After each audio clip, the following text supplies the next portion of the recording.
Al-Habib Abdullah Al-Haddad, yang beliau menjadi rujukan dari para ulama-ulama,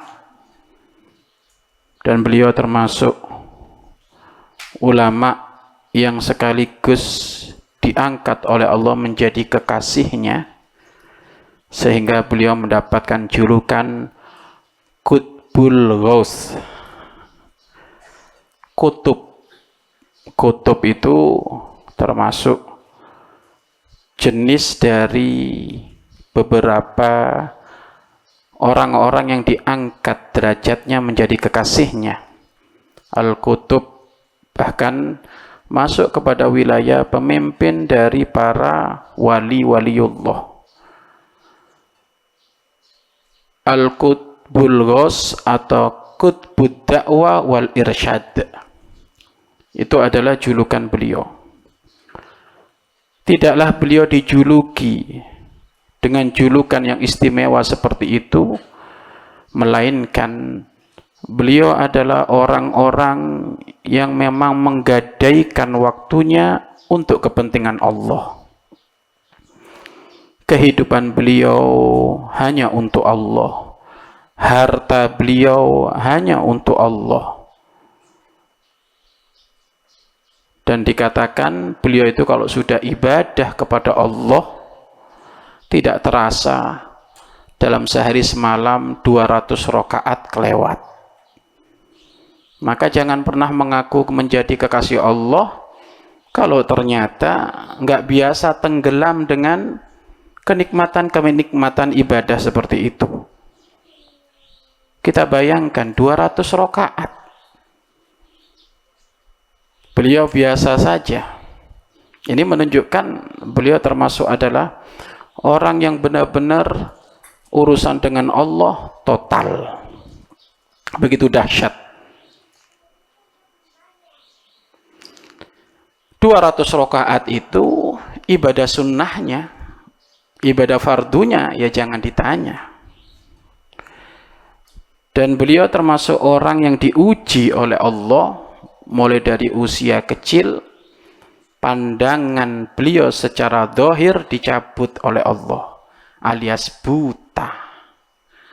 Tetapi walaupun beliau buta seperti itu, tidak mengurangi sedikit pun kehebatan beliau, bahkan lebih hebat daripada orang yang melek matanya. Buktinya apa? Beliau walaupun buta masih bisa menghafal Al-Quran. Dan beliau hafal. Maka kamu yang sudah hafal, nggak usah jumawa, nggak usah sombong. Kamu hafal 30 juz, wajar matamu melek. Beliau hafal Al-Quran, matanya dalam keadaan buta. Artinya apa? Kekurangan fisik tidak harus menjadi alasan untuk kita pinter, untuk kita jadi orang alim, karena dulu sudah ada suri tauladannya, yaitu Al-Habib Abdullah bin Alawi Al-Haddad. Ya. Beliau dicabut matanya ya karena Allah sayang. Tidaklah Allah mengurangi sebuah nikmat dari hambanya kecuali Allah ingin ngasih yang lebih. Ya dikasihlah mata hatinya terbuka. Mata hatinya tajam. Sudah hafal Al-Quran plus karya kitab beliau, puluhan kitab tertulis dari kondisi beliau tidak punya mata. Mudah-mudahan kita bisa nulis kayak beliau dengan kelebihan mata kita ini. Ya kan? Ya nulis apa? Nulis sesuatu yang manfaat. Kalau nulis kitab kayak beliau mungkin ya berat, tapi setidaknya kita menulis sesuatu yang menjadikan orang itu baik, menjadikan orang itu ingat Allah, walaupun nggak sehebat para ulama. Minimal kalau kamu nggak bisa bikin kitab, minimal statusmu benerin, upload Facebookmu benerin, upload TikTokmu benerin, Karena kitab zaman dulu sama kitab sekarang beda. Kitab sekarang kitabnya adalah TikTok, Facebook, IG, YouTube. Maka karya tulismu di situ kamu tulis. Kemudian Al-Habib Abdullah Al-Haddad,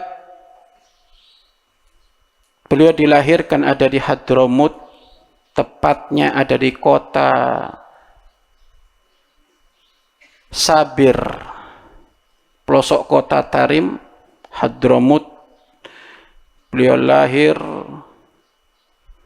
pada hari Rabu, malam Kamis 5 Safar 1044 Hijriah.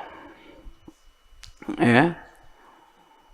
Kemudian beliau wafat di hari Senin 7 Dzulqa'dah tahun 1132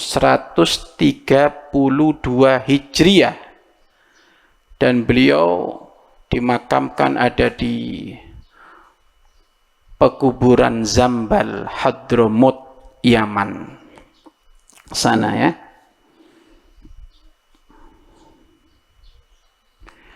Al-Habib Abdullah Al-Haddad memiliki guru-guru yang tidak diragukan, hampir guru-gurunya kekasih Allah. Di antaranya Al-Habib Umar bin Abdurrahman Al-Attas, itu juga wali besar. Al-Habib Aqil bin Umar Abdurrahman As-Segaf, ini juga seorang yang diangkat menjadi kekasihnya. Al-Habib Abdurrahman bin Syekh Al-Aidid, Al-Habib Sahal bin Ahmad Hasan Al-Hudaili Al-Ba'lawi, Al-Habib Muhammad bin Alawi As-Segaf, ulama terkemuka dari Mekah. Ya, guru-guru beliau para kekasih Allah. Makanya wajar di saat beliau menjadi pemimpin dari para kekasih-kekasih Allah Subhanahu wa ta'ala. Beliau juga termasuk orang yang warok, zuhud. Kalau punya duit selalu dibagi-bagi kepada fakir miskin. Beliau lebih memilih kelaparan daripada menikmati itu semuanya. Dan yang paling penting lagi, beliau begitu sangat cinta sekali kepada Nabi Muhammad SAW. Sampai beliau pernah berkata, tidaklah ada satu sunnah kecuali sudah aku amalkan semuanya.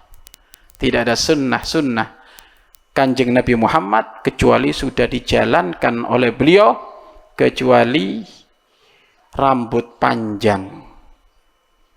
Kecuali rambut panjang. Nabi Muhammad kan pernah rambutnya panjang, beliau belum sempat. Tetapi ada riwayat mengatakan menjelang mau wafat beliau karena sakit,